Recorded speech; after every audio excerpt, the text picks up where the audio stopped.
Gente, eu não sei se eu estou falando com as mesmas pessoas que geralmente eu falo, porque eu resolvi pegar isso direto, porque não vai entrar ninguém, eu vou ter mais tempo para falar, né?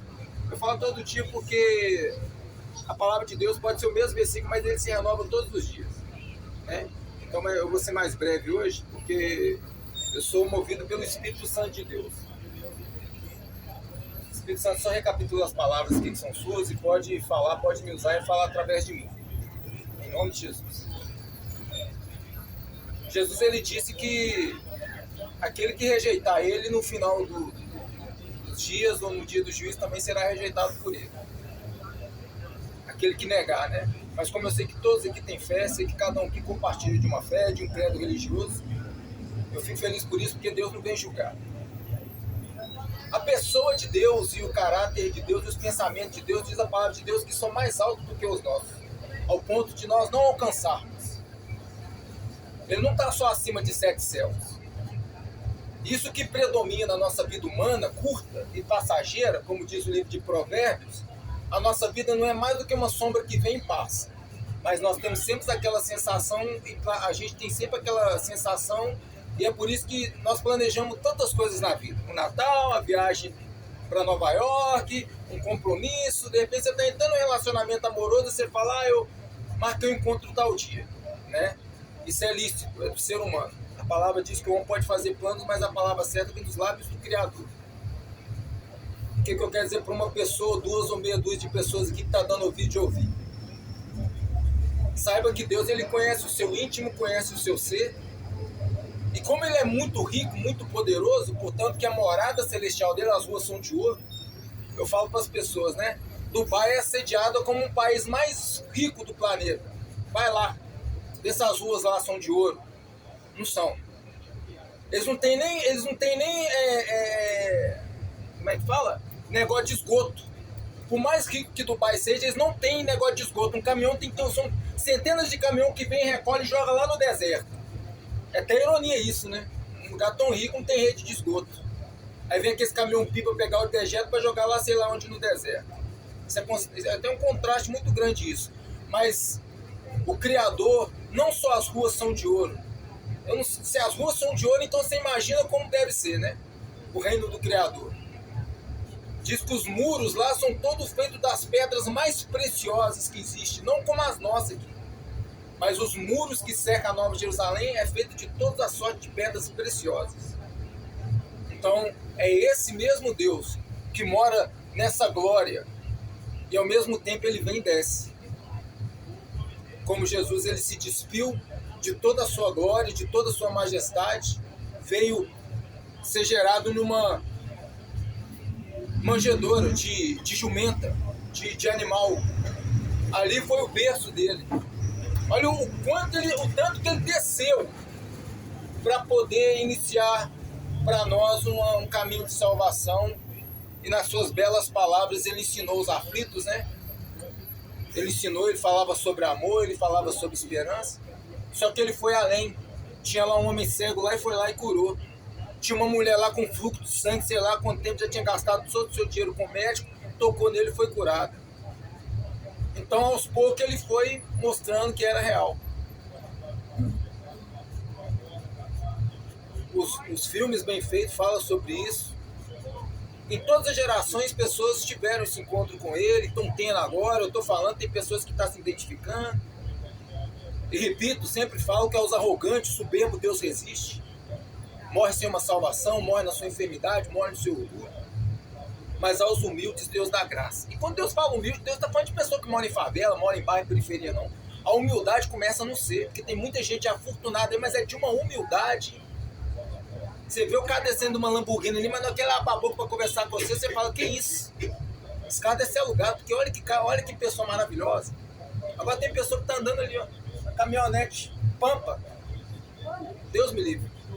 Mas então, voltando aqui para a minha linha de raciocínio, é esse mesmo Deus que quando você invoca ele lá no seu quarto, é esse mesmo Deus quando você vai lá no escritório, no banheiro do escritório, ou de um avião, ou quando você está andando na rua chorando debaixo da chuva, é esse mesmo Deus, você chama o nome dele é Jesus. Ele desce lá da sua glória e ele já sabe. Ele sabe dos seus dilemas, ele sabe dos seus conflitos, ele sabe da sua ansiedade, ele sabe dos seus pecados, conhece. Se tem alguém que você não precisa colocar um jequiti na cara para conversar com ele, é esse tal de Jesus aí. Ele mesmo de ver, amigo, como é que você tá? Você quer o quê? Tomar banho, quer lavar o carro para ir na igreja? Papagaiada. Você quer estar lá no meio da multidão lá? Não é nada daquilo. Você está todo arrebentado aí por dentro, todo emocionado, nada está dando certo. É esse mesmo Deus fala bem assim, ah não, pera que eu vou... Então você vai trocar de roupa, você fica aí. Você quer esconder o que eu estou vendo por dentro? Vem assim, você está arrebentado mesmo. Né? Mas ele espera uma atitude da nossa parte. E ele não está chamando você para religião nenhuma. Jesus está chamando, alguém chamou alguém naquela época. Jesus falou assim, ó, vai lá na sinagoga, lá em Damasco. Vai lá na sinagoga, lá em Jerusalém, eu vou encontrar você lá, vai ter um culto lá agora, eu vou estar lá pregando lá, vai lá. Vai ter os da 18 e final de semana, não, tá chamando você para lugar nenhum. Só que quando você arrebenta no pecado, você não pode ver uma placa, um buraco aberto, que o ser humano entra. Seja lá qual for, espírita, católica, entra. Entre entrar nessas portas de engano e meter uma bala na cabeça ou pular debaixo do carro, eles vão lá e entram. Jesus está chamando você para religião nenhuma, ele está chamando você para ele. Porque mesmo que você entra nesses lugares aí, vão estar falando dele. E quando falam, né? Que industrializou isso aí. Religião virou uma indústria. Mas deixa eu voltar para cá que eu não tenho tempo para perder com isso não. Estou conversando aqui com pessoas super inteligentes, que eu precisava de menos palavras do que isso, porque estou conversando com pessoas entendidas. Hoje é um dia. Não vira mais um ano sem crer nessa verdade. Jesus foi, os discípulos pegaram, já morreram, uma geração de pessoas que pregaram o evangelho já não estão aqui mais, morreram, mas as pessoas que ouviram estão aí. Amém? E finalizo dizendo o seguinte, em nome de Jesus, ele disse, todo o poder que há nos céus e na terra meu Pai me deu, eu sou o único herdeiro. E ele mesmo disse, eu não divido com ninguém. O autor de todo o poder, o herdeiro, o único, eu não divido com ninguém, é meu. Você está buscando aonde? E ponto. Espírito Santo, mais uma vez, como sua palavra renova todos os dias, sei que o Senhor vai visitar corações. Põe essa pessoa em libertação, coloca no coração dessa pessoa o desejo de conhecer o verdadeiro Cristo, que não está na religião, não está no livro de autoajuda. Faça que essa pessoa tenha um encontro real com o Senhor. Quem sabe é no banheiro todo sujo? Quem sabe hoje é no quarto dela? Quem sabe ela não vai pegar o marido, o namorado, seja lá quem for, vamos orar, vamos falar com Deus. Hoje entrou um rapaz no ônibus, de repente eu comecei a sentir esse desejo de falar com Deus, parar, desligar celular, desligar tudo e ter um momento com Deus. Eu preciso conversar com Ele. É sobre essa enfermidade, é sobre uma pessoa que está no hospital, eu não sei, eu não conheço ninguém que está aqui. Agora, pensamento de suicídio rodeio, porque os dias são de trevas, os dias são difíceis. E Jesus está voltando, hein? E eu vou pedir aqui, ó, falar para vocês aqui, que a algiva nuclear não é Gisele Bündchen, não. Essas algivas nucleares que existem em todas as nações, elas não foram feitas só para desfilar num carro lá de guerra e depois ser guardada, não. Elas vão ser usadas. Cedo ou mais tarde, elas vão ser usadas. E cada nação tem suas centenas. Quando soltar a primeira bomba nuclear, ou pelo um surto, ou por uma ordem, a saraivada vem depois. Aí nesse dia o nome de Jesus vai funcionar, não, viu? Nesse dia você pode caçar um buraco pra se esconder, que isso vai rolar no mundo inteiro. Nesse dia, não vai ter mais o que fazer, e esse dia está próximo.